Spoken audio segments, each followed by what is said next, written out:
think people are entering our space. It's an incredible privilege to be here and to welcome all of you to another iteration of A+D Mondays. My name is Shannon Jackson. I'm Associate Vice Chancellor for the Arts and Design and Hadidi Professor of the Arts and Humanities here at UC Berkeley. It's a privilege to welcome you to another iteration of A+D Mondays. Many of the people who are joining us tonight are people who have been with us throughout the academic year, indeed people who have been with us for a few years as we've welcomed people to A+D Mondays to celebrate the people and ideas and the practices and movements that most move the Berkeley faculty, students, and staff. Tonight, we're doing that again, as we are doing all throughout this academic year on Zoom. And it's a privilege to welcome you here tonight. Some of you know all too well, and some of you may be less aware that this is a public series that also coincides with a course offered at UC Berkeley, Humanities 20. And it's lovely to see and welcome all of the HUM 20 students. Some of you also know that this is a series that is co-curated by a range of departments on campus, from the Department of Art Practice, the Berkeley Center for New Media, the Graduate School of Journalism, Cal Performances, Berkeley, the Berkeley Museum, the Department of Theater, Dance, and Performance Studies, the Arts and Law Advocates at Berkeley Law, and a range of other campus organizations that combine together in order to create a series that introduces students and community to all that Berkeley has to offer at the intersection of art, technology, and public service. We also have decided to name this series around a shared theme. We decided to call it Together, Reinventing Politics, Reimagining Health, in order to really think deeply about what the creative fields writ large, creativity, as we understand it across a range of campus organizations, have to contribute to the redefinition of political engagement and the redefinition of our concepts of health and what it means to strive and thrive as a society at this time. So here we are together, and we're incredibly privileged to be able to tell you that tonight's event is conceived by the College of Environmental Design on our campus, and it will be guided by our still relatively new dean, Vishaan Chakrabarti. So what I'm going to do is introduce him, and he's going to tell you about the plan for tonight. Vishaan Chakrabarti is the William W. Worcester Dean of the College of Environmental Design at the University of California, Berkeley, while continuing actually to serve as founder and creative director of practice for Architecture and Urbanism, PAU, in New York. His highly acclaimed book, A Country of Cities, argues that a more urban United States would result in a more prosperous and sustainable, joyous, and socially mobile nation.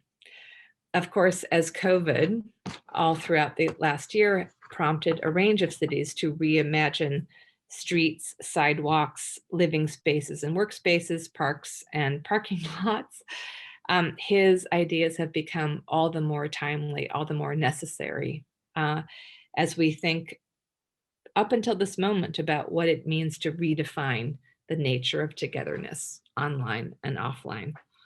One can indeed find up to the minute thinking from Vishaan about what that project entails at the New York Times or San Francisco Chronicle, as well as many other publications.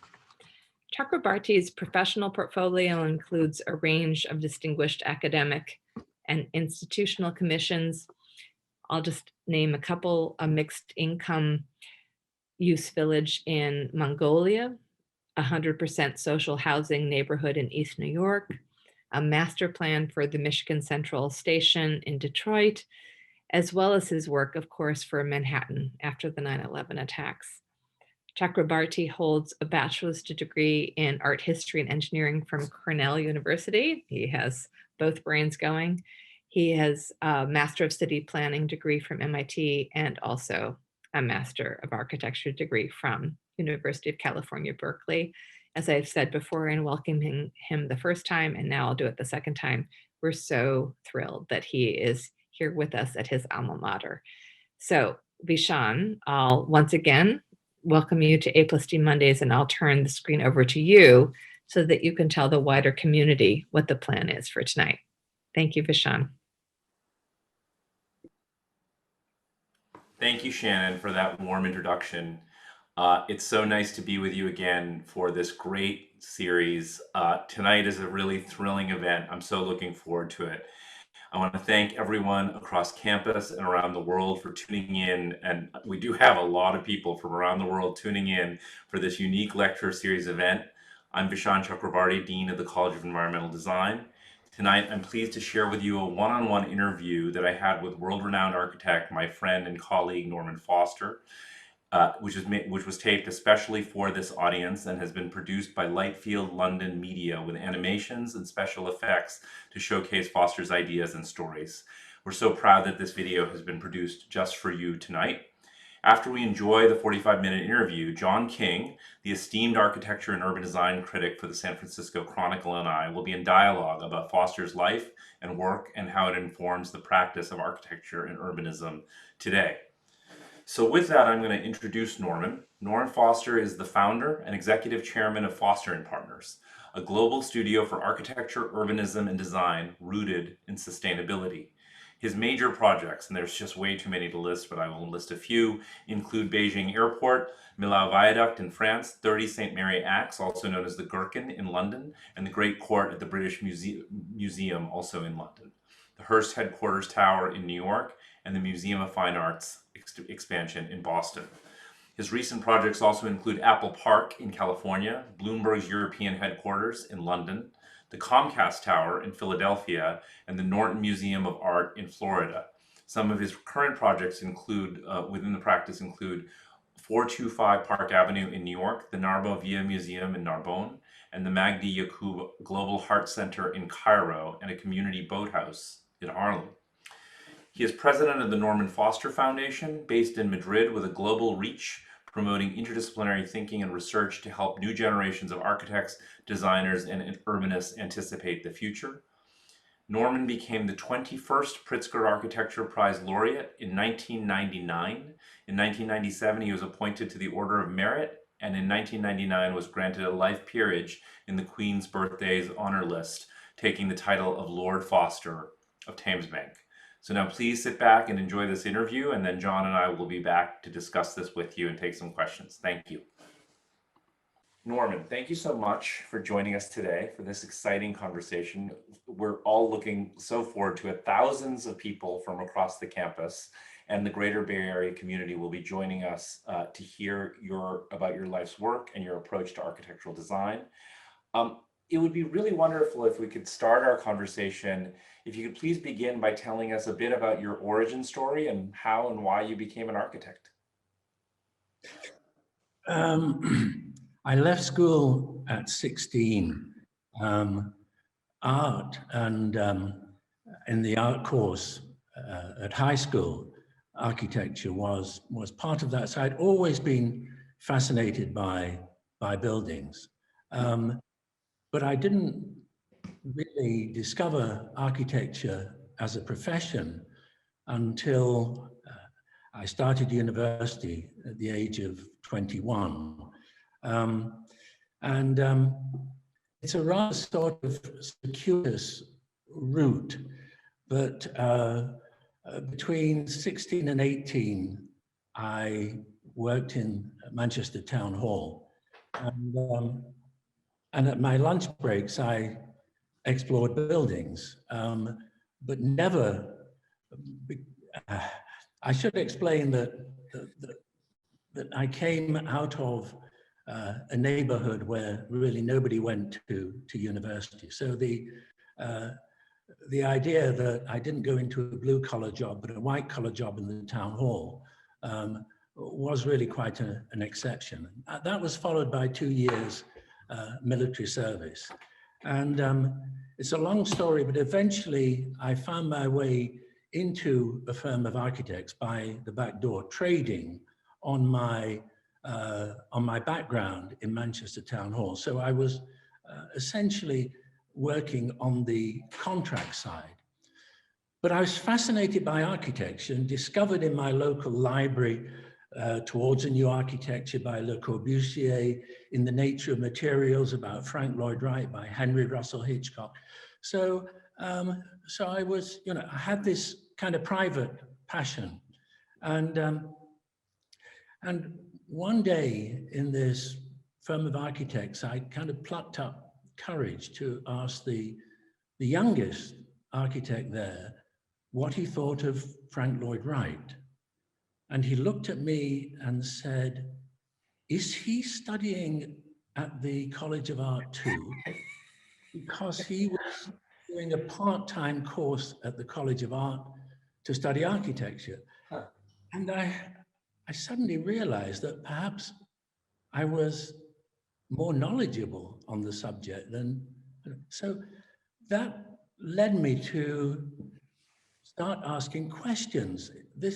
This was the drawing office, and this was an age where everybody wore white smocks, kind of white overalls, and these were covered in ink stains because everybody would be drawing with ruling pens and ink and wiping the pens clean on the smocks. So this was a kind of badge of honor, and I looked up to these people in the white smocks as a kind of extraordinary, unattainable hierarchy. Eventually, I got talking to these individuals and I said, how do you become an architect? And they said, well, you apply to a school of architecture, but you have to have a portfolio.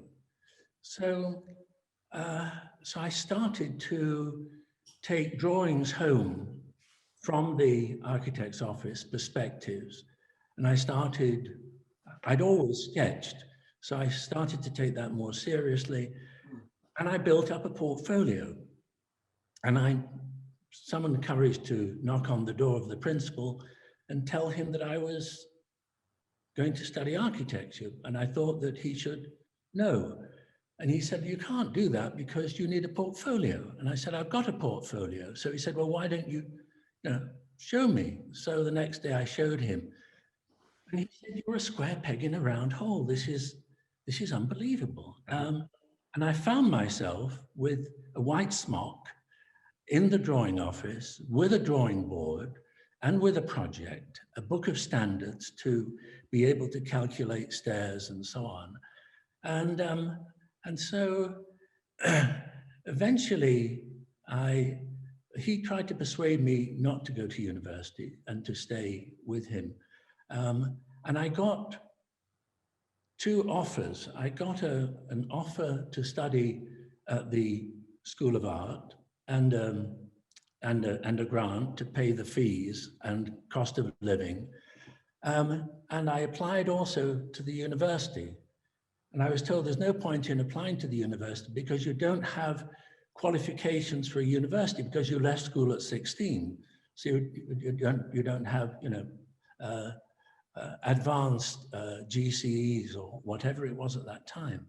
I was interviewed, and the result of the interview was, the bad news is we can't give you a degree. The good news is we'd love for you to go through the course like everybody else, and at the end of it, we'll give you a diploma. But it was a catch-22 because I'd left school at 16. I didn't qualify for any financial assistance. Wow. So at that point, I decided that I would go to the university and I would use my skills to work part-time and to pay my way through university, which was how I got into architecture. So, Norman, what's so fascinating about that story is there are things that must have predated when you were 16. You must have had some fascination with buildings and with drawing even prior to that experience, no? Yes, I mean, I would, I would sketch. I mean, I've come across some of the technical books from my time in military service, and they're about radar technology. And the front is all very neat in ink, and at the back, it's full of sketches. I was obviously in the middle of these classes and sketching hydroplanes, aircraft, sports cars, instruments. Um, and, um, and in my time at Manchester, I mean, I really did get to know some of the extraordinary works of architecture. I wasn't aware that they were extraordinary works of architecture. I'd walked long distance to discover the Daily Express building, which was a 30s modernist building, the Victorian arcades, Ryland's Library, which were great monuments of 19th century Victorian architecture. So it was only later that I was able to perhaps rationalize this. So I think the interest, the passion had always been there, but I'd never been able to make the connection between that interest, that passion, and the actual profession of architecture. It just seemed completely unattainable. Hence the kind of cultural shock when I had that conversation. Yeah. And to my astonishment, this guy didn't know who Frank Lloyd Wright was. Yeah. So, technology has also been such a mainstay of your practice and your thinking, and you've spoken often about your inspiration from Buckminster Fuller. And, maybe you could talk a little bit about how he influenced your work, and were there others? Buckminster Fuller had his first project in the UK, and he wanted an architect to collaborate with. And it was a theatre, an underground theatre below the quadrangle of St. Peter's College, Oxford. And I was introduced to Bucky, and the person who introduced me, who was a friend, Bucky and myself, we had a lunch, and at the end of the lunch, I only realized afterwards Bucky had interrogated me, and so I said at the end, Mr. Fuller, my studio's ready. It I'm was, sorry, how old were you at this point? oh gosh, I'd have to work that out. It's Sorry. 1970, so I'm 35. Uh-huh. So he said, "Oh no, I'm not coming to see you or your office. It's all decided. I mean, we're going to work together." And that was the beginning of an extraordinary 12-year collaboration up to the time that he passed away. I mean, that was only a few days after he talked on my behalf at the award ceremony for the Queen's Royal Gold Medal in 1985.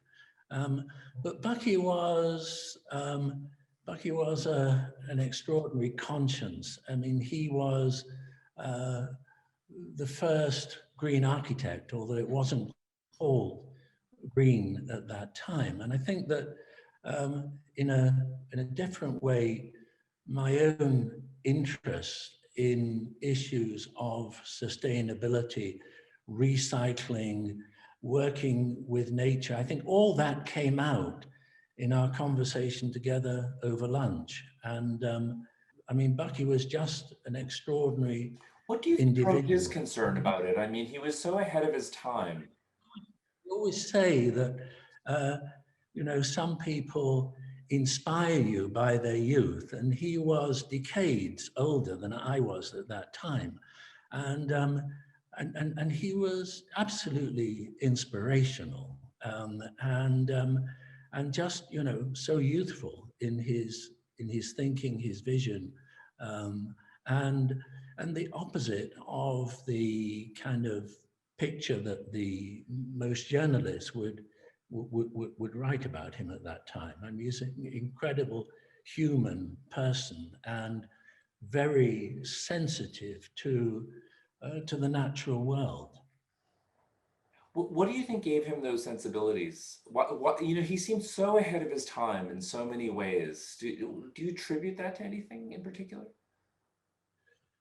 I think he was a natural kind of rebel. I mean, Harvard kicked him out of their university, not once, but twice, and then gave him the very high honor, I think a prize for poetry. And I think he, you know, this was, I think, really rather amused him. He recounted it on many occasions. But I remember the way in which around a design session, this individual with his reputation for extraordinary talks and inspiring young people and domes would be intensely down to earth. I mean, would talk about the underground theater when challenged around a round table of different disciplines. I brought together engineers, cost accountants, and they really challenged and stretched him. And he, you know, all the practical issues of waterproofing and so on, it was a complete lateral thinking. I mean, he said, well, think about it as a submarine, and as a submarine is constantly drained. And then he would do a drawing of a kind of geodesic submarine with the diagonals so well, you know, he should have come to Berkeley. We would have done a much better job with him, I think, than Harvard. And we're surrounded by geodesic domes in the woods out here. I've been very, very fortunate in terms of the mentors and the teachers that I've been influenced by. I mean, I towards the end of my time at Manchester, I got a Henry Fellowship, which was tenable at Yale or Harvard. And I decided at that time in favor of Yale because Paul Rudolph had recently taken over the chair there. And I was hugely impressed by his work, and particularly his early, very experimental houses. Although at that time he'd got into a very personal brand of concrete brutalism. And halfway through the year, the course was joined by, at his invitation, and I think this was one of the incredible strengths of Rudolph, that he would bring critics to join him and influence the students. And those would be architects whose work he would not necessarily find favor with, but he had the sufficient confidence to be able to bring these different voices. And one was Serge Shemaev. And this was an extraordinary combination, because if Paul Rudolph came to the drawing board and there wasn't a drawing or a model to discuss, then there was absolutely no conversation. That was it. He just, you know, walk on. If Serge Shemaev came to your drawing board, it didn't really matter how many models or drawings you had. He'd want to talk about the philosophy of the project, whether it should be taking that form, whether it should actually exist at all. So it's totally kind of philosophical. So this was a great combination. And in many ways, I think that I've always respected action rather than theory or kind of good words, but in a way, that combination of questioning, challenging, analyzing at the most basic level, combined with action in terms of demonstrating through a built project. So I think that you know, that those complementary influences have been, you know, been extraordinarily fortunate in that, and many other individuals too. That was such an amazing period of time, Norman. Do you think that architecture as we practice it today? Because I do want to move into your current practice, and I think it's a good segue. I mean, do, do we have the opportunities, or has the milieu around architecture changed so much for young people, for practitioners? Or do you think that we still have sort of our version of what you experienced at that moment? I think we have more opportunities now, in the sense that there are, in the political domain, there are more competitions. We take competitions and the opportunities that flow from competitions, whether they're informal as in America, but they're very, very much a strong tradition.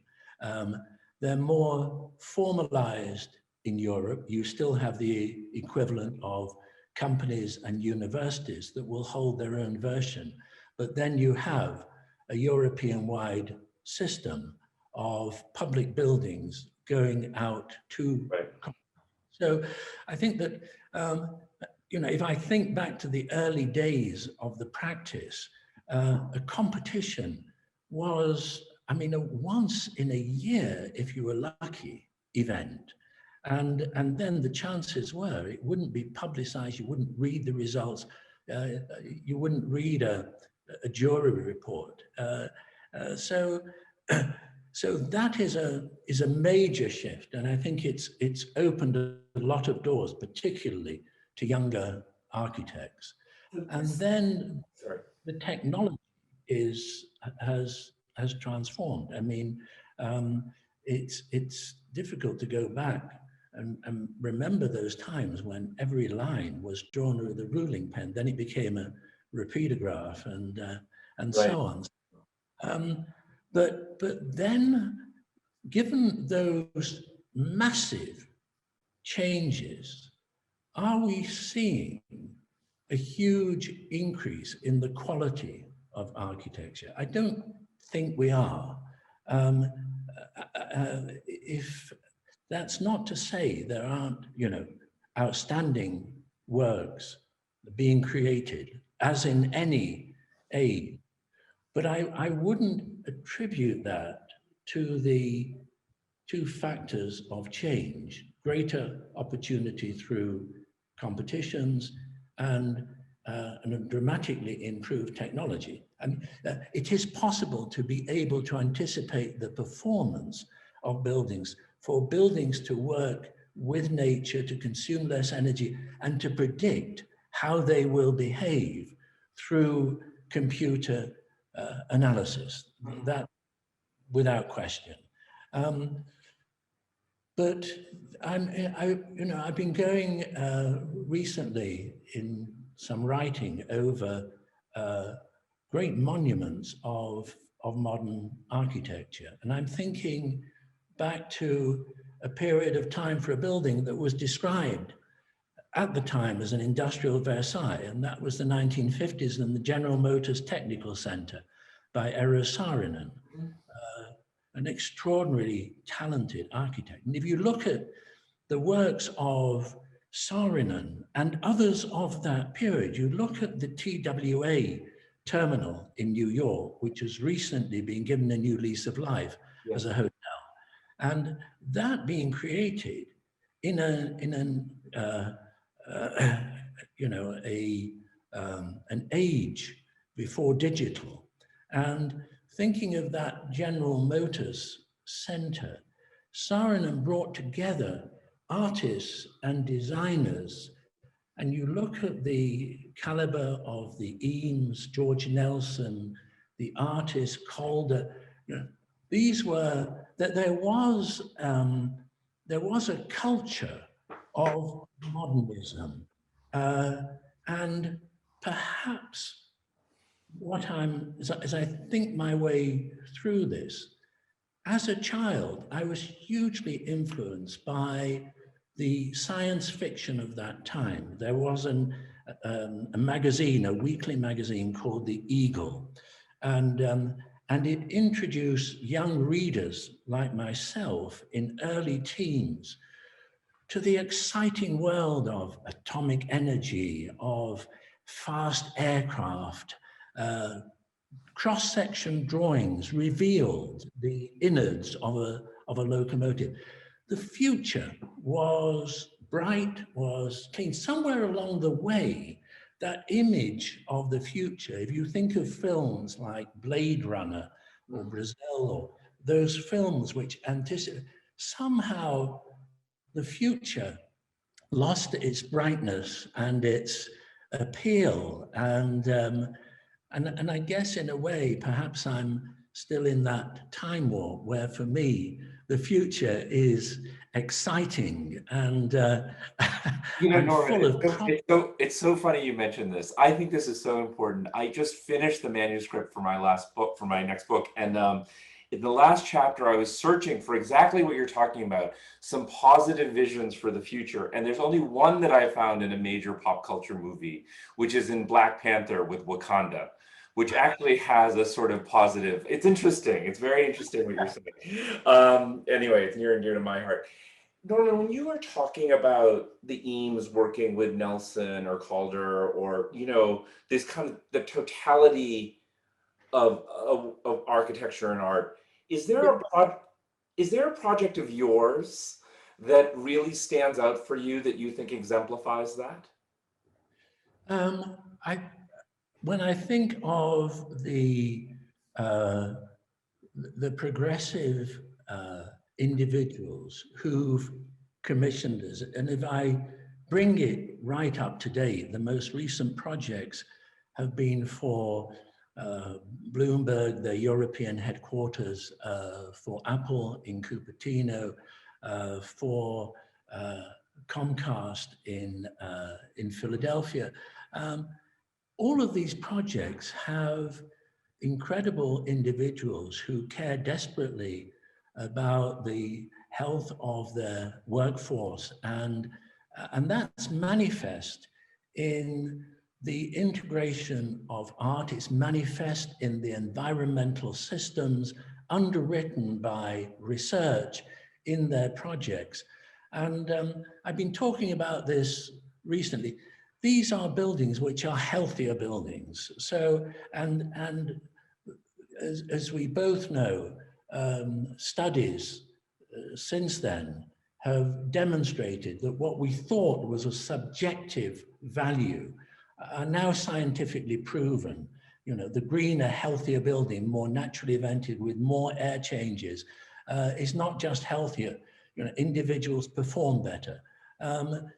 So, though not all of those buildings, but 2 out of the 3 that I've mentioned, also integrate significant works of art by contemporary artists. I think that post-pandemic, there is a possibility that those healthier buildings, which have been a fringe activity up to now, maybe they become more mainstream, and some of the more obsolete buildings become retrofitted, and perhaps in that process become retrofitted for other uses. I mean, it's interesting that we are seeing a wave of workplace buildings which can be recycled into residential buildings, and we're seeing buildings that were once just full of people, labor-intensive postal sorting offices, telephone exchanges, where row upon row of hundreds of people would be, plugging things into. All of that has been eliminated by the revolution in artificial intelligence. And we're only just seeing the tip of that iceberg. And those buildings, which were in the past recycled for the creative industries. If I think about, the studio that we created for ourselves in the 1980s, is a vast double height space. So corporate entities are now seeing the virtues of those kind of spaces, which offer a greater variety and are much more human, with more natural light, bigger volume space, and a mixture of spaces, and emphasizing the social dimension of the workplace, almost more like a community center in that sense. So Norman, as we think about that, as we come out of the pandemic, as you think about these issues of like artificial intelligence and the way buildings may be different in the future in terms of how they're used, um, you know, and obviously we're going through this time of great social upheaval. In some ways, the pandemic foreshadows what climate change might become in terms of our lives. The racial reckoning we're going through, we're going to talk about cities when we talk about your foundation. What do you, how does the role of the architect change? I mean, you were talking about Bucky and kind of his kind of relationship to society at that moment. How do you think the role of the architect is changing, both for young people and for someone of extraordinary success like yourself? I think he was anticipating the future in terms of his mantra of the importance of doing more with less, and resources being precious, and the closed cycle of a planet where essentially if you were creating pollution, that pollution was going to stay unless you recycled it in the pursuit of a healthier environment. So many of his mantras, his teachings, and his extraordinary, insightful obsessions are arguably more valid today than they were at the time. Again, the history of cities is one of crises, and consistently the use of technology to transform those crises and turn them to social and technical benefit. I mean, the examples are countless. I mean, if you think of the DNA of London as we know it, with its Georgian terraces, its brick party walls, I mean, that was born out of the building codes, which were a direct response to the Great Fire of London. The modern sanitation, the Thames embankment, underground public transport, holistic thinking, that was the middle of the 19th century in a response to the cholera epidemic. You can go through even the roots of modern architecture in terms of tuberculosis, terraces, relationship to nature, fresh air. All of these things would have happened anyway. They were just magnified, amplified, and hastened by the crisis of the time. And I think that in terms of the pandemic, in the short term, it will seem as if the pandemic has changed everything. In the long arc of history, I suggest that it will be the acceleration of trends that were already apparent. Perhaps the one change is public attitude of mind, an attitude to change. We've seen almost overnight the cities change in response to patterns of mobility. We've seen pavement widening, we've seen more space given over, we've seen a greater appreciation of the concept of neighborhood. That is not new. I mean, it's been dubbed the 15-minute city, and that's fantastic, where you can walk from, you know, your place of work to study, to dine, to shop. But remember that traditionally 90% of Londoners, and that's not special to London, 90% of Londoners are within a 15-minute walk of a high street. But there's been a much greater appreciation of that. And I think when I come to the attitude of mind, that could be transformed into a new approach about zoning, because industry is not the dirty activity polluting that it was in the past. Some activities still are, although those are undergoing a revolution. I mean, if you look at the Rouge River plant of Ford in Detroit, and the work that that McDonough has done on that in terms of greening and sustainability. So even the polluting industries have undergone a revolution, but so much of that is clean. And perhaps it's also hastened the realization of the importance of the dense city and the benefits consistently in voting about the most desirable cities to live in. They're all dense, walkable cities. They do not sprawl. You do not have to get into an automobile to go shopping or go to school. You can walk. They're pedestrian friendly. And it's, I think, very important. This is a conversation you and I have had constantly, not to confuse that with overcrowding and the inequality of housing, which forces too many people to be squeezed into small spaces. That overcrowding can happen out in the suburbs. It can also happen in the middle of a dense city. So it's important to separate those issues out.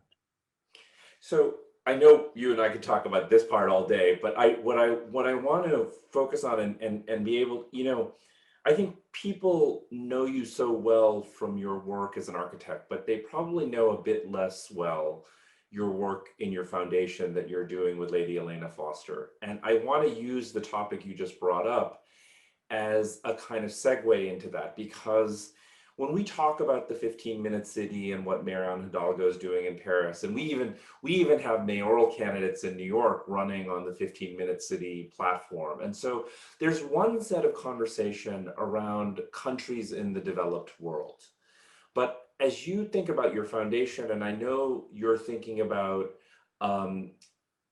cities in the global south, which are urbanizing, but urbanizing for very, very different reasons. And I just wanted to give you the opportunity to talk about why you and Elena started the foundation, what your hopes are for it, and how you carry all of these lessons you learned from working around the world into the work of the foundation.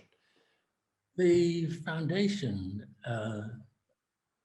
owes everything really to Elena, as you mentioned. It was her idea at the time that I was awarded the Pritzker Prize and the prize money that went with it in 1999 to set up a foundation.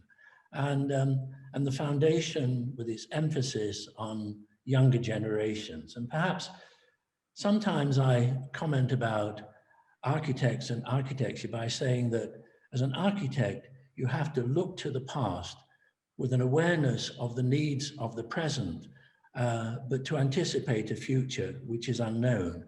And that could sum up the foundation. The foundation is active, it's about the present, it's about the future. Its core is an archive which relates in part to my past, but not just my past.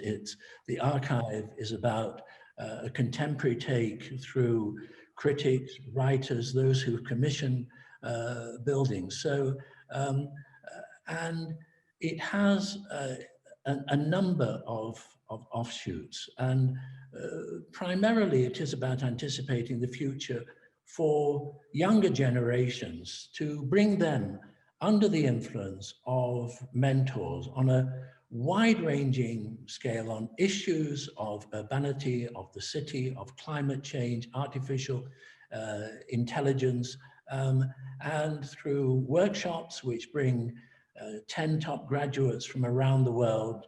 We have affiliations with over 130 universities and institutions. So typically we'll bring 10 of those together with 10 mentors over a week with public lectures to reach out to the wider community.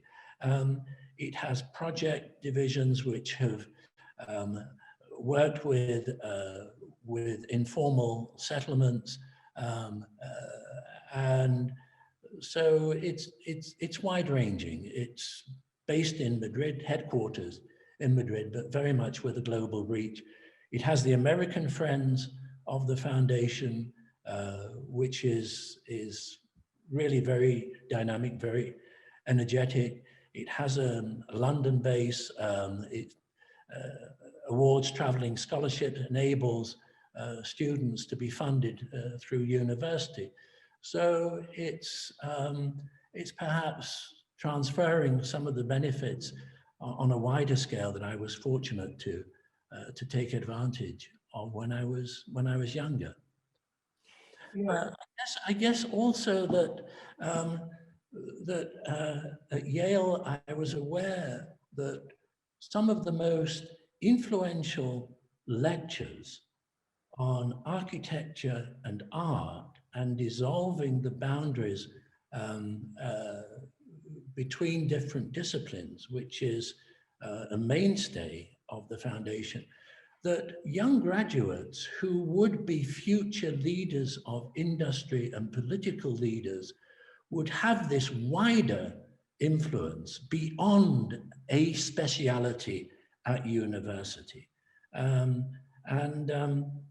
so the foundation is hopefully influencing those younger people who will be civic leaders in the future on issues of sustainability.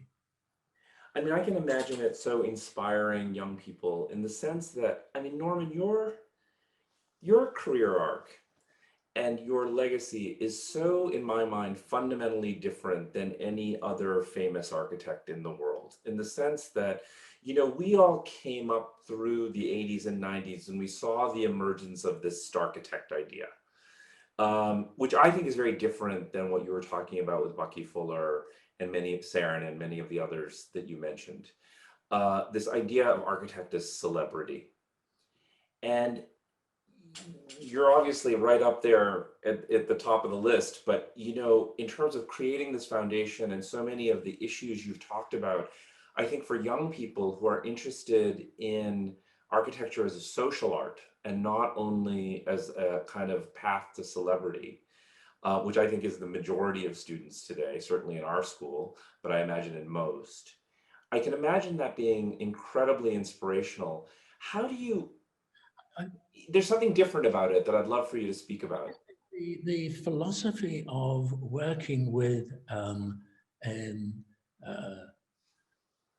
a community, an informal settlement, where part of that 14% of humanity, estimated to be 1 in 3 by 2050, who do not have access to modern sanitation, clean water, or electrical power, to transform a community like that means asking a lot of questions. It means being a good listener. And if I take one community with firsthand knowledge, essentially there were 3 groups, and one of those groups were the fishermen, another group were the businessmen, another group were the women in the community. And they each made separate but complementary contributions to transform their community. This is part of a bigger picture, which we would call Cities Without, which in its longer term questions fundamentally the modern power and sewage grid of a city.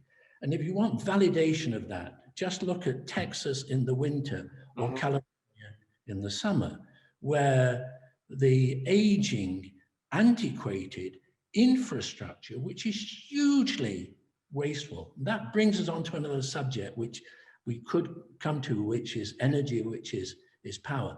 But working with these communities, that philosophy, that approach of drawing out their needs and then using architectural master planning skills to knit this together, this is very much a bottom-up approach. And it's saying that really knowledge is a basis for design. That's why I've always championed the idea. It took birth in Yale. I was given this program by Paul Rudolph, along with everybody else, to design a tall building. Everybody goes to the textbooks to find what a tall building is. Obvious. You open your textbook, it's got a solid central core in the middle, and it's got a perimeter space around the edge. But my point was, and I wasn't trying to be clever, I don't know how to design a tall building. I need an engineer to work with. This was sacrilege in Paul Rudolph's world, where, you know, the architect was the king, and basically you did farm out to engineers. But to his credit, he found me an engineer. We sat together. It was, you know, it was a transformational experience. I had more knowledge as an architect, the combination of the two skills. I did a design which has later been suggested by a later dean of Yale, was the basis of the Hong Kong Bank, which questioned the very essence of a central core. And that bank was able to adjust to change, to have a dealer's floor, which was never envisaged at the time that it was designed, because it didn't have a central core. It was a big open loft space where people could, you know, could converse and exchange and communicate, and where you had great views, through views. So it was a win-win on every score. But the philosophy that I'm trying to describe, which incidentally, in that experience in the province of Odisha, in that community, which demonstrated that those were communities of hope and not despair. There was a powerful, close-knit social community there.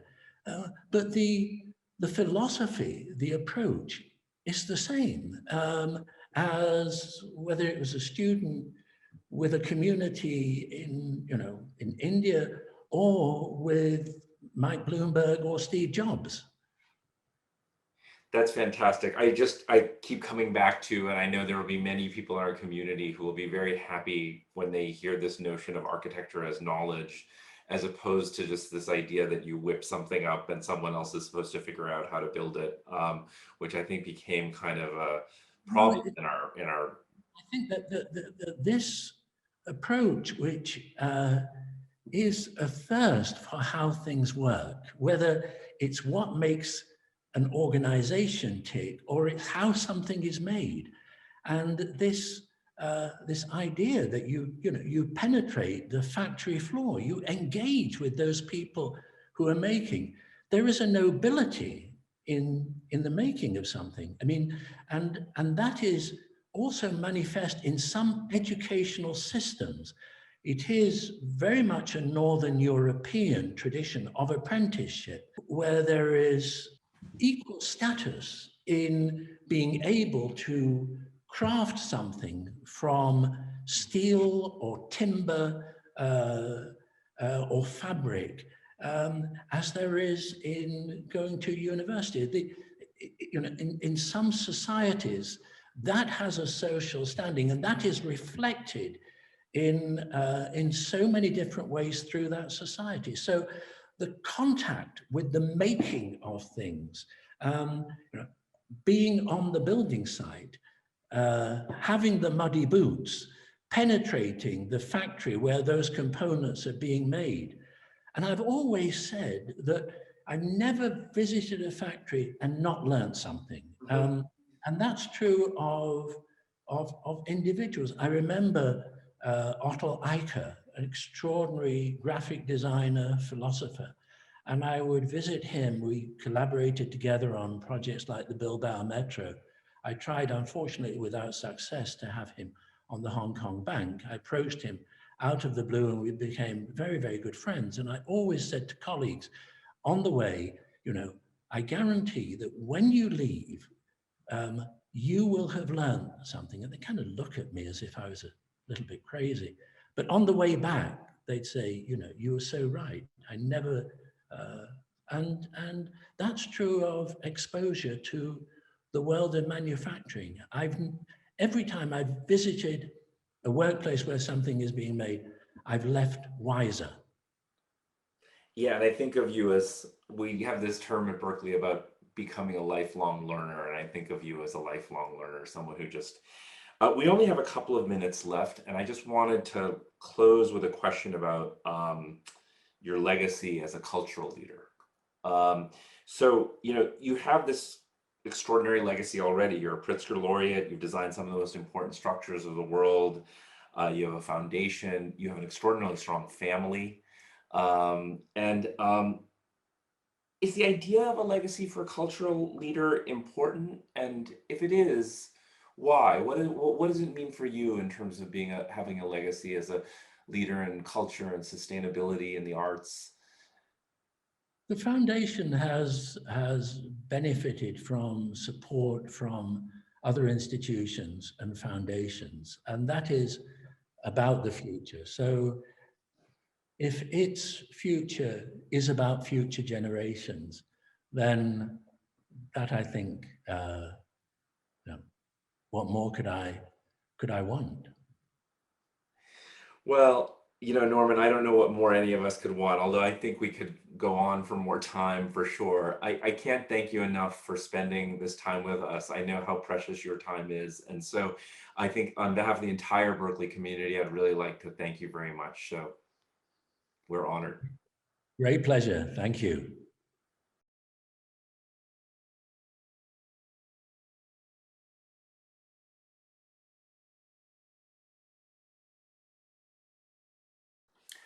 Hi, everyone. Thank you for tuning in. I know I felt that was just an extraordinary conversation. I hope you share that view. I am now going to invite John King, who is the architecture and urban design critic of the San Francisco Chronicle, to join me in the conversation. How are you? Fine. Thank you so much for allowing me to take part in this. It's so fascinating, and clearly the two of you have known each other for a long time. I think my question to get started, how on earth did you decide what to discuss with Norman Foster, given an hour and given his career and legacy and his range of thoughts? And you could tell, John, and thank you for joining us. I mean, you could tell we could go on for probably 10 hours about any one topic. Um, you know, I've been with Norman for at dinners when I know what kind of days he's had because I've been in meetings with him through the course of the day. And then at the end of the day, it's, he's going on his 15th, 16th hour. And, he's not a young man, but he's in better shape than most of us for sure. And um, so he just has this kind of indefatigable way of, you can tell, of just always accumulating knowledge. And so in approaching the interview, I wanted to make sure we covered his origin story and his life. Um, got some in about what his favorite buildings are. I mean, he's got such an enormous practice. I really wanted to understand a bit more about what he really treasured in his own practice. And then this foundation, which again, I think not a lot of people know about. I'm privileged enough to serve as a trustee on the foundation, and I do think it's doing extraordinary work. And so I was glad to give him the time to do that. But the last thing I just want to say about the questions was, we had this journalist who got himself in a lot of trouble named Charlie Rose, who used to interview, among other people, famous architects. And I'm not sure who is doing that out in the world today, and I'm not volunteering for the role. Maybe you can take it up. But I just feel that there's not a lot of people talking to people in our profession about what drives them, and especially at a sort of personal level. And so I was really hoping to evoke from Norman some of his personal thoughts about why he does what he does, what he thinks about the future of the world, and so forth. So hopefully some of that came across as well. One thing that struck me was, and it's such a heartening but intriguing message in the world we're living in at this meeting, is just the persistence of his optimism. He talked about, just essentially how he was so drawn to the future, and the future lost its brightness and appeal, but not to him. And you talked about how bleak the vision of the future has become. Yeah. Is that his nature, do you think? Or I mean, yes. I mean, he's an extraordinary, realistic, pragmatic man at one level. He can. It's amazing how he synthesizes incredibly difficult problems. He told me stories about Beijing Airport and what it took to get that building built. And so, but I do think, it's interesting. To me, one of the most interesting aspects of the conversation was when he talked about Bucky Fuller and Chermayeff, and how for him it helped to balance action and analysis. and I think that one of the things you hear in that is that, you know, there are a lot of issues, particularly about sustainability and climate change, that were daunting decades ago Mhm. and remain daunting today. So he's been thinking about some of the toughest challenges in our times, housing inequity, infrastructure, for a long, long time. And so, I think we have a tendency sometimes in society to believe that the thing that we're confronting in the here and now, I mean, you think about what he talked about with pandemics past and cholera, that the things that we're confronting now are suddenly, these enormous challenges that no one's ever had to deal with before. And I think his optimism comes with the weaving of that knowledge of the past and his respect for the past. I love the comment he made. The history of cities is one of crises. And in the long arc of history, the acceleration of trends that were already apparent is what comes out of a crisis. That it's not that something is invented, but something has the seeds have been planted. I think we can see this in the Bay Area with something like parklets that were this kind of, you know, revolutionary guerrilla urbanism Right. aimed at parking spaces by UC Berkeley CED graduates, back around 2005 and 6. And then in the recession of 2008, they kind of caught on. Then all of a sudden, they're this thing that can be employed by the thousands in cities across the country. And you have a new form of kind of micro urban space. It seems to speak to his experiences. Yeah, I mean, I think he's trying to talk to us about the idea that, like, these crises that we experience are accelerants for certain trends.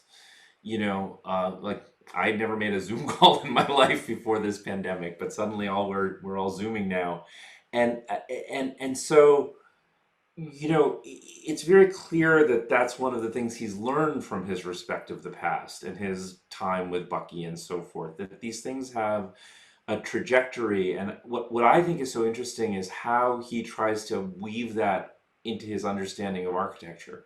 And I see that more and more, particularly as his work kind of ripens and I go back and see work that, I saw, when maybe I was a young architect, but now see through different eyes. And that there is, we don't think of high modern work this way, but there is this kind of extraordinary respect for the past that I find in a lot of the work. The viaduct in France is so Gothic. It's like there are these things that you understand he's carrying as trajectories because he's building knowledge as he works, and so he's drawing on that knowledge from the past.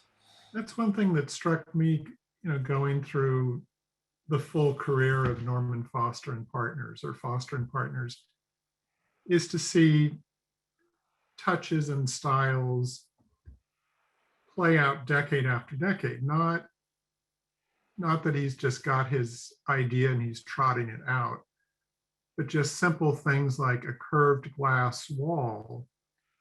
You see him kind of fussing around with the idea in the 70s, and then it plays out in one way at Clark Center in Stanford. I think that's the name of it.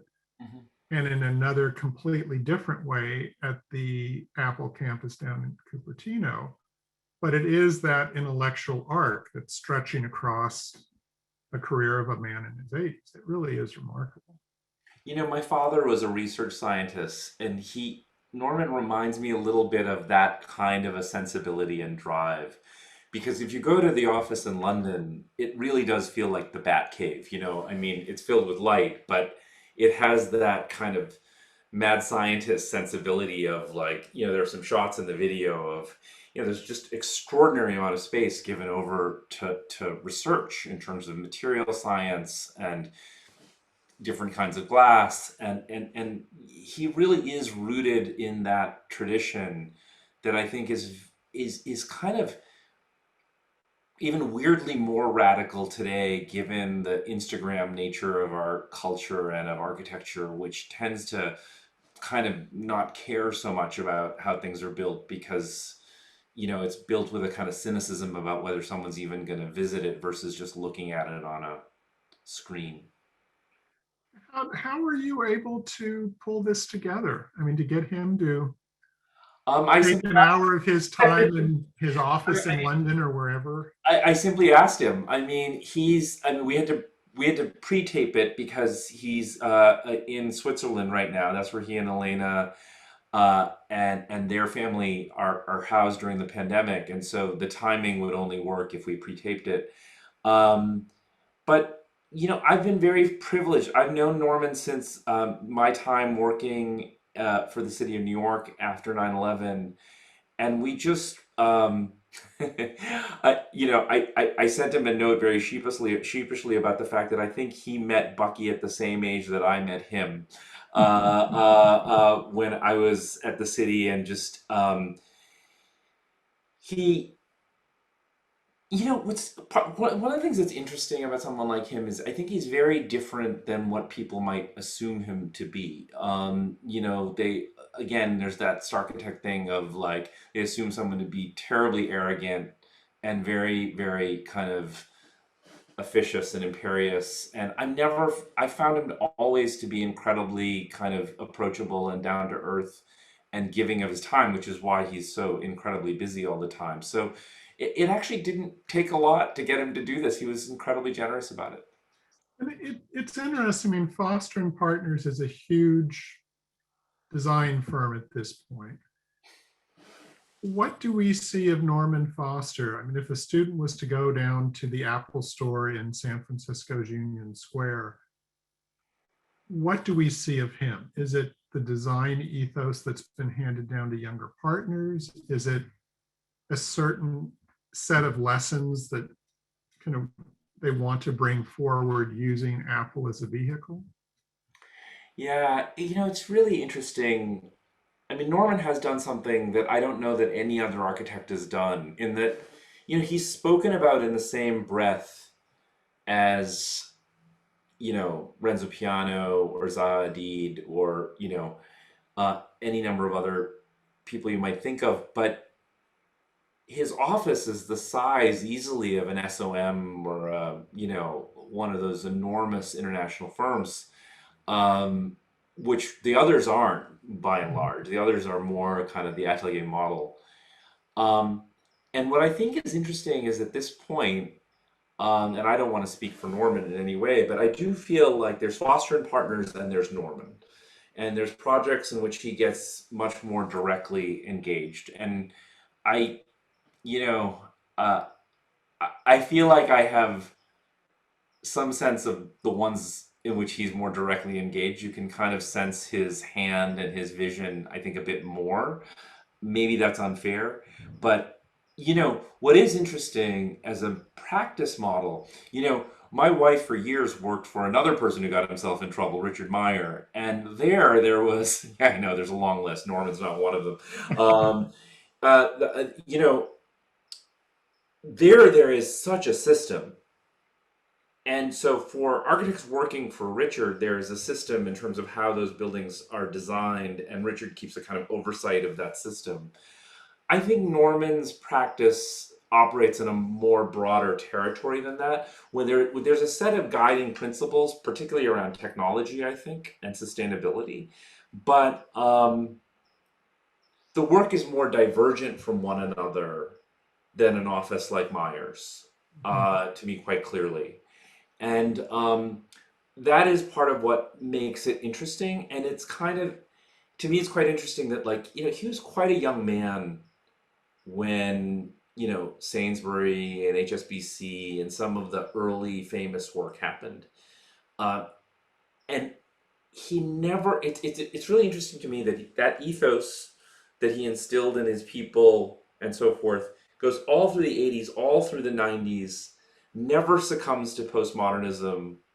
I mean, I can't think of one building, a Foster building, that you can think of that sort of you would qualify as a kind of postmodernist building, a historicist building, a deconstructivist building, right? Like, it just spanned that entire arc without succumbing to kind of trend or fashion, and just kind of sticking to the core ethos that you heard grounded in Bucky and in Chermayeff, and that's extraordinary to me. I think there are very few architects who can really say something like that. It's interesting too that the view, again, that kind of bright view of futurism is something that you see him honing, or he and Foster and Partners honing again and again and again. It's interesting. I've never been in the Apple campus because Apple doesn't want anyone in the Apple campus. But I went down to the visitor center and did a piece on it a few years ago when it opened. It was fascinating. There were I believe two research buildings that are at the edge of the campus. They're not the spaceship or the donut or whatever. Two on the edge of the campus near the visitor center that are just almost like the pure distillation of clean early 70s modernism. And it's just like every inch of them are kind of joys to look at and to appreciate what a good workspace it must be inside, with the fin-like overhangs and everything. And you can kind of feel this, not we're going to do the building we did in Dulwich in 1974, but just this built body of knowledge that can be kind of drawn on infinitely. Yeah. Yeah. I mean, and the reality is you're sharp enough to know that when you look at that building, it is very difficult to do. The simplest things are the most difficult and are so different from the banal glass box that people associate with that kind of work. Yes. I'm kind of curious. One thing I think about this optimism is he has been very comfortable with working with clients who you could say are his peers. It's like kind of the big guy making the big innovation, Michael Bloomberg, Steve Jobs, whatever. How do you feel that plays out in today's society with the notion of much more of a community process? Yeah. I mean, is that a model for other architects to follow coming up? That's a really interesting question, John. I mean, without question, Norman, I think, shares a kind of positivist worldview of sort of the generation he's from, and probably shares that with someone like a Mike Bloomberg or a Steve Jobs, even though Steve Jobs is obviously a bit younger. And sure, a lot of people might criticize that today, and it's maybe not the world we live in today. And I think there's a lot of good reasons why one would not have such a positivist outlook.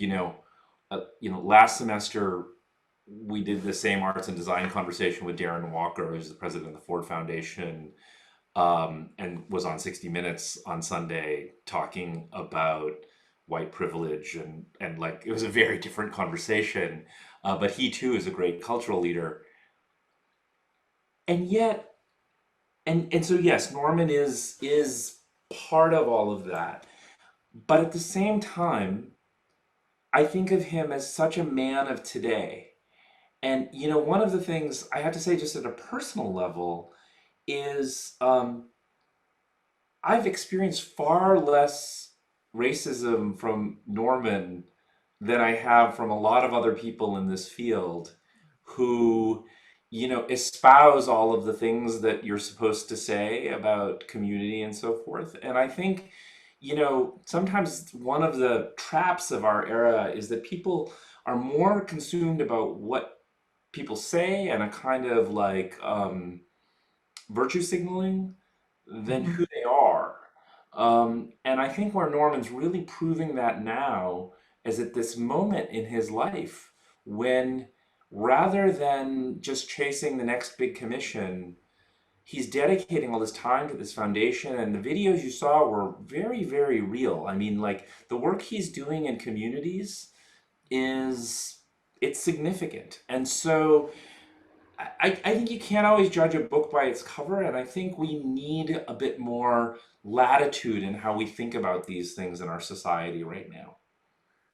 Another thing I really liked, and I want to be sure to catch this before we move on, was he made the comment about how knowledge is the basis of design, which I thought was great, but also there is a nobility in the making of something, which is the antithesis of all I want is the cool rendering that'll look good when it's put on Dezeen on the internet. Is that his working class background coming out? The idea that there is a kind of a nobility in craft as well as the concept? You know, I don't know if I can like do armchair therapy in terms of where exactly it comes from. All I can tell you is it's extraordinarily real. I've been to mock-ups with him. He will, you know, blow his schedule because he's very focused on a set of details and he needs to, discuss it. And I think he really does believe in craft. That's very clear in the work. And it's interesting. He carries that through to the art. Like if you looked at the artwork that was in the foundation, the Boccioni, there is this kind of consistency of how one makes. And it's something that I think is getting much rarer in the world today. I mean, and in the sense that, a lot of our design students are so intensely political for very good reasons. There's a whole world to go out and change. At the same time, the practice of architecture does require a certain, focus on how things are built, which is also an equity issue in terms of that respect for the craftsperson that he so clearly kind of indicates. Right. Yeah, a building isn't a polemic and it's not a statement of culture or something. It ultimately has to stand the test of time as a built work of craft. Yeah. So we do have some questions if you want to look at those. Okay. And we can go back and forth. Someone asks, what was the most challenging part of developing this dialogue? What was the most surprising thing that came up for you in the conversation? I think we've already kind of touched on some of this, but to me, it wasn't very challenging. It felt very natural, which was great. It wasn't surprising. It was just reaffirming for me. It's this thing that you're talking about is architecture as knowledge.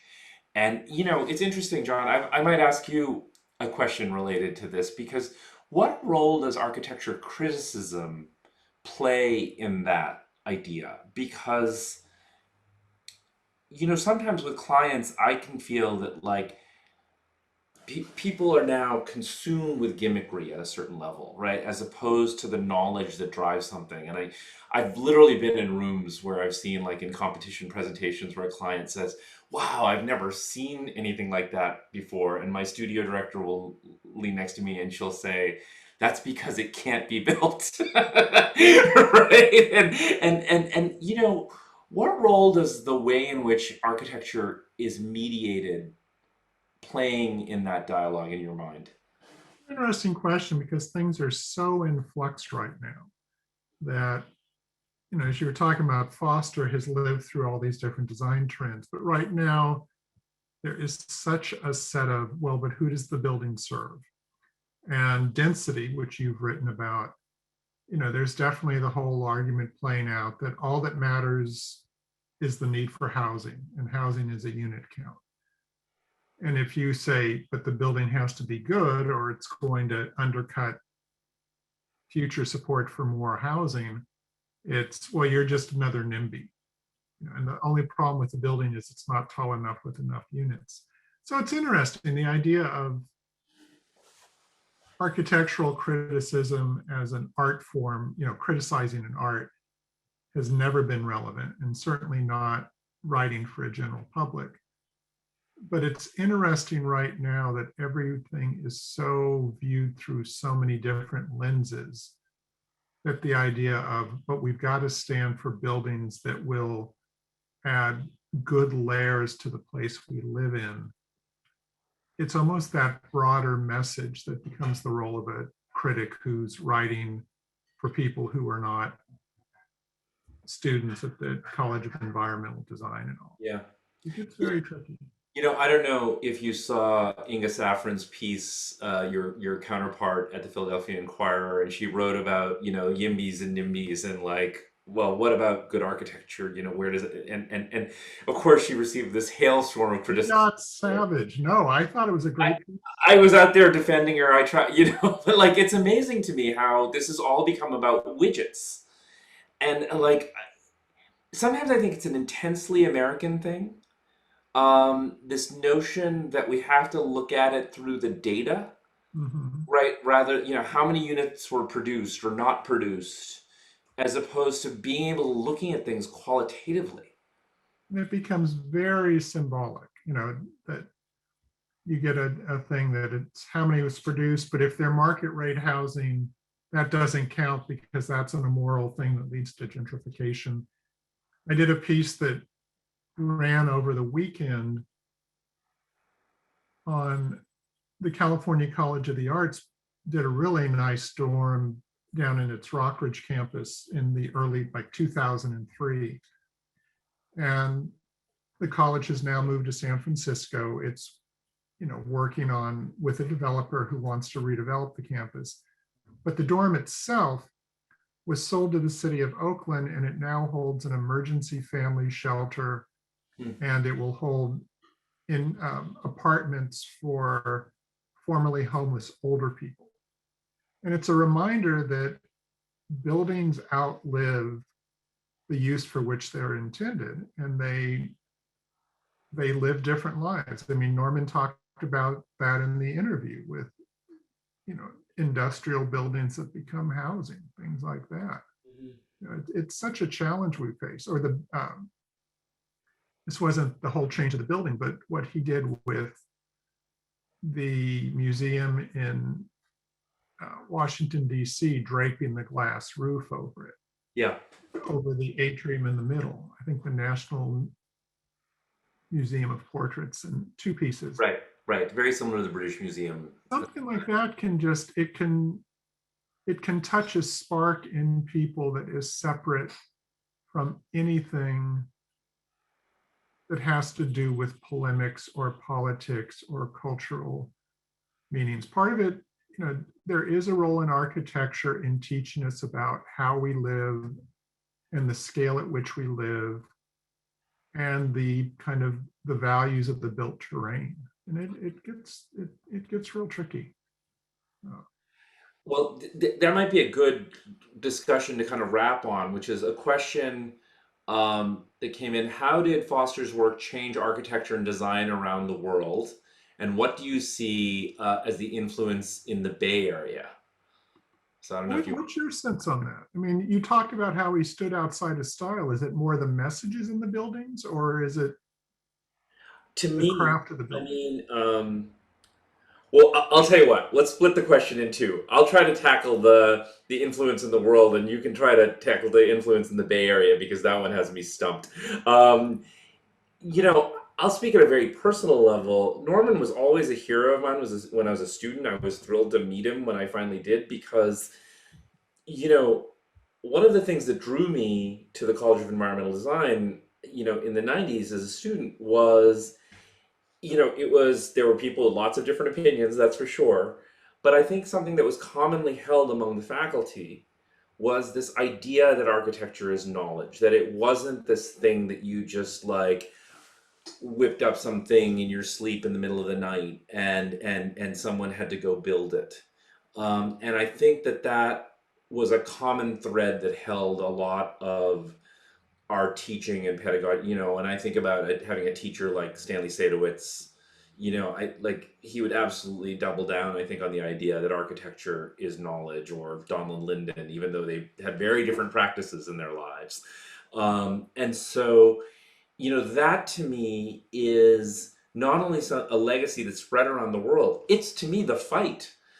Because, you know, if architecture is going to remain relevant in the world, we have to take on these broader challenges. And he talked about this with the foundation, that the need for architects to be, you know, conversant in climate change and energy policy, in racial policy, in, you know, infrastructure, that it, you know, that knowledge threads through what we do, and that's how we actually stay a social art form. And so, you know, to me, I think that is one of his most lasting legacies for the world. But as for the Bay Area, I'm going to leave that one to you. I don't know.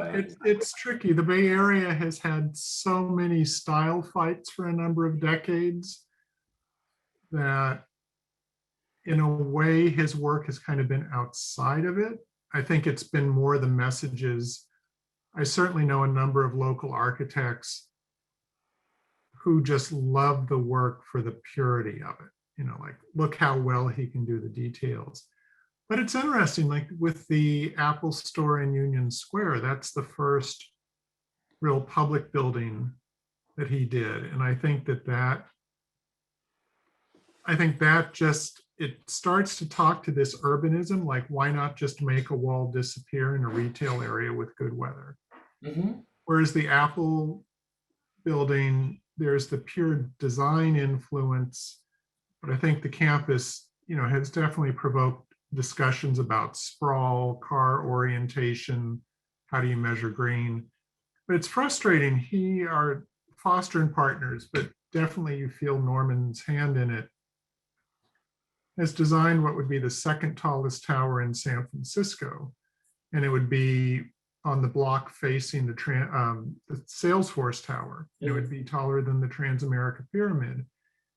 And it started coming up, and then the developer just kind of slowed down and is looking to sell it. And then the pandemic hit. And if you go down to First Street between Market and Mission, you see an area where some buildings were preserved. I mean, urbanistically, it's a very smart building in ways we don't have time for. And you see some rusting steel sticking up about a story.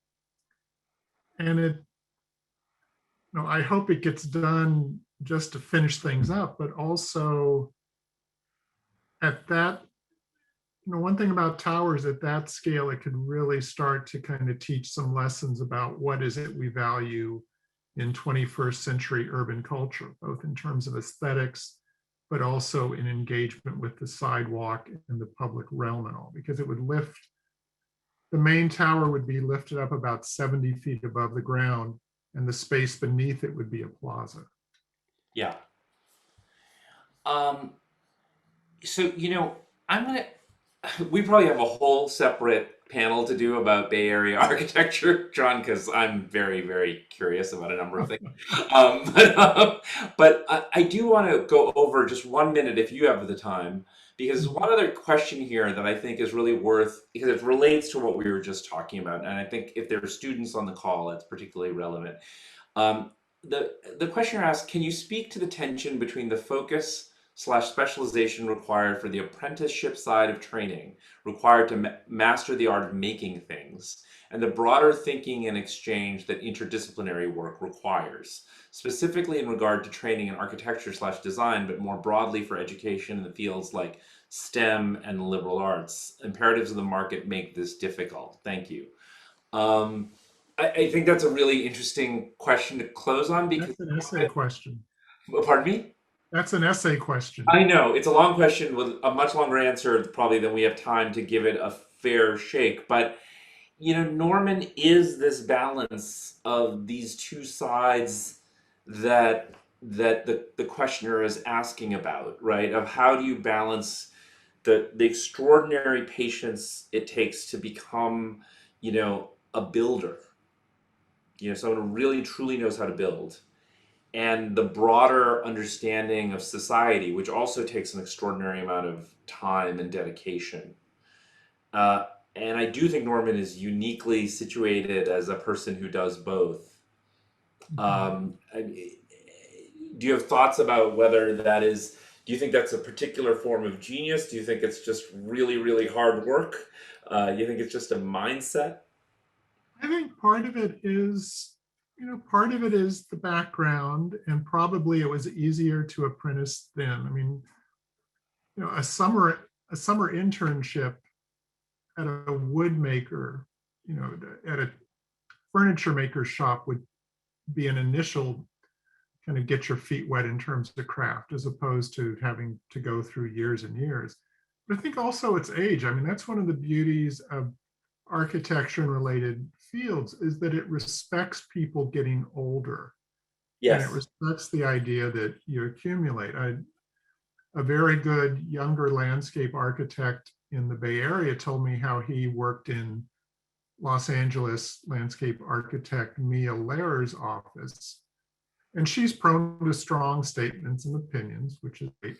She was saying there's no good landscape architect under 50 years old, because you have to be at least 50 to just start knowing the plants. And, you know, in a way, I think it works with buildings. I mean, the idea that Norman Foster can talk to you and pull firsthand lessons about from Buckminster Fuller and Paul Rudolph, that's a richness of experience that your best student isn't going to get from reading books about Buckminster Fuller and Paul Rudolph, or going to the building or going to an exhibit. And I think part of it is just he's been open to the need to continue to grow and think. Yeah, I mean, he has a boundless curiosity, I find. And I think it's absolutely right what you're saying about the profession being quite countercultural, in the sense that, you know, if the culture is about, you know, doing whatever you're going to do successfully by the time you're 30 years old, whether, you know, in tech, stocks, or banking, or being a social media influencer, which I still don't even understand what that means. But, you know, not to sound like a Luddite, you know, Billy Chen will say the same thing, you know, and I'm 50, I just turned 56, but it's like, you know, it wasn't until I was 50 that I started actually feeling like maybe I know a little something about this field. That's a very difficult message for a lot of young people to hear, especially people who spend a lot of time and money in school, that it's not going to be until they're 50 that they even begin to know what they're doing as a fully formed professional, you know. And so I actually think the apprentice thing is problematic, both from the perspective of many employers who don't want to teach young architects how, you know, they just want them to just do renderings or whatever it is.